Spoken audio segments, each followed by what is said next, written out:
How to fix high mobile data usage problem in Samsung A50 mobile. स्वागत है दोस्तों आप सभी को टिकीराज यूट्यूब चैनल पर। आज की इस वीडियो में मैं आपको बताऊंगा कि कैसे आप अपने मोबाइल पर हाई मोबाइल डाटा यूसेज जो आपको यहाँ पे प्रॉब्लम शो हो रहा है, आप देख सकते हैं, इसे आप कैसे फिक्स कर सकते हैं। इस वीडियो में मैं आपको बताऊँगा। तो दोस्तों देखिए यहाँ पे क्या होता है कि हाई मोबाइल डाटा यूसेज, आपने अपना मोबाइल में डाटा यूसेज में आपने कुछ रेस्ट्रिक्टेड करके रखा है, यानी कि आप सिर्फ 1 GB तक इस्तेमाल कर सकते हो। उसके बाद में आपको ये नोटिफिकेशन शो होगा, आपको रिमाइंडर शो किया जाता है, ठीक है।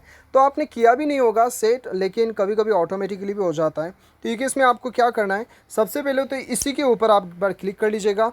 तो यहाँ पे आपको एक ऑप्शन शो होता है, यहाँ से आप बंद कर सकते हैं सेट डाटा लिमिट, इसे आप बंद कर दीजिएगा, ठीक है। तो आपका यहाँ पे ऑफ हो चुका है वो, ठीक है। यदि आपको यहाँ पे शो नहीं हो रहा है ये ऑप्शन, तो आप सेटिंग्स पे चले जाइए। वो ऑप्शन पे जाने के लिए कनेक्शन पे चले जाइए और डाटा यूसेज पे चले जाइए, और यहाँ पे आपको जाना है मोबाइल डाटा यूसेज पे, और सबसे ऊपर सेटिंग्स पे जाना है। यहाँ पे आप देख सकते हैं डाटा लिमिट सेट, इसे आपको ये बंद रखना है। ये बंद रखने के बाद में ऊपर का नोटिफिकेशन बंद हो जाएगा, ठीक है। तो इस प्रकार से आप आसानी के साथ इस प्रॉब्लम को सॉल्व कर सकते हो। उम्मीद करता हूँ वीडियो पसंद आया होगा। Thanks for watching.